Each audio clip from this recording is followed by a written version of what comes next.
Don't, however, worry about your individual potential. Potential is only the expression of a possibility, something that can be assessed accurately only in retrospect. In other words, you'll never know how good you might have become unless you try. So let's get with it. To obtain that condition, I trained literally for 30 minutes 4 times a week, 2 hours a week. The winner in the North American Bodybuilding Championship medium class, Mike Mentzer.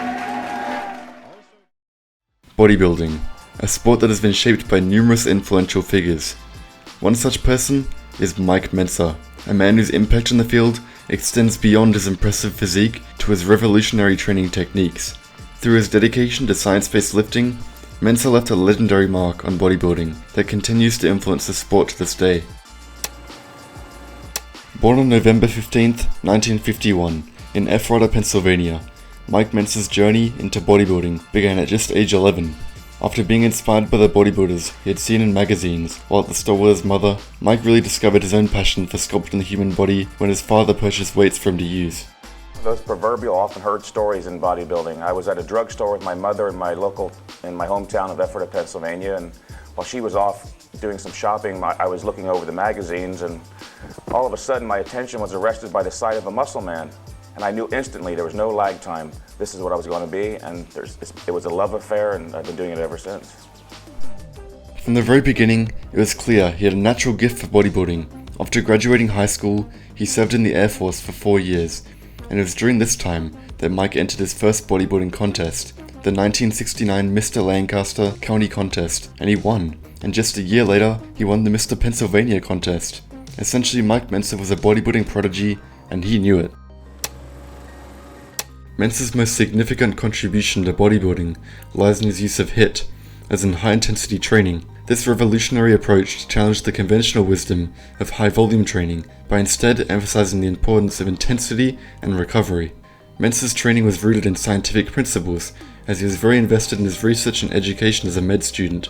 Lots of what he learned was from his numerous talks with other influential people at the time, such as John Myers and Russell Herzog, and he's famous for only training 4 times a week, for a total of 2 hours, and though that was very little time spent in the gym, he would just do a few sets per body part at an incredible intensity by using a weight so heavy that he could only perform 6 to 9 reps with it, then pushing beyond failure with his use of negative reps, forced reps, and rest pause sets, which are all methods he pioneered. Contrary to what most bodybuilders do, which is train 2 to 4 hours a day, 7 days a week, to obtain that condition I trained literally for 30 minutes 4 times a week, 2 hours a week.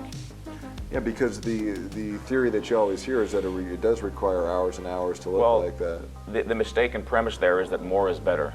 And the body doesn't necessarily work that way. If 2 hours or 4 hours a day were good, well, why not train 12 hours a day? Training is a form of stress, and up to a certain point in time, exposing the body to stress can be beneficial. But beyond a definite period in time, it can actually be detrimental. Essentially, Mike Mentzer's philosophy when it came to training was, you must train incredibly intensely to actually stimulate growth in your muscle cells. But of course, recovery is also very important, as the harder you train, the more you need to recover. This is why his workouts were spaced out a lot more than is typical, so that he could avoid overtraining, meaning also that HIIT training is very efficient on time. This meant Mentzer could work on his med school studies and researching philosophy, while also competing at a super competitive level in bodybuilding, which is why many refer to him as a genius. In 1977, Mike had entered the Mr. Universe contest in Nimes, France, where he finished second in the heavyweight class to Cal Scalak. Feeling he had not done himself justice in France, Mike threw himself into an all-out assault on the 1978 Mr. Universe, staged in Acapulco, Mexico. At 215 pounds, he took the Mr. Universe title, with the first perfect score recorded in IFBB history. But Mike Mentzer's influence extended beyond his own accomplishments. It was his legacy as a thinker and teacher that continues to this day. His written works including heavy-duty and high-intensity training, the Mike Mentzer Way, provided aspiring bodybuilders with a comprehensive guide to his training methods and philosophies, with his legacy further solidified by the success of his students who embraced and propagated his teachings.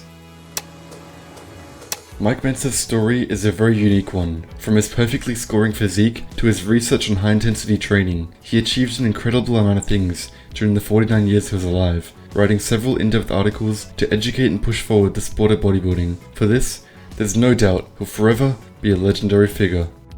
Thank you guys for watching. Please like, comment or subscribe, and I'll see you in the next one. Goodbye.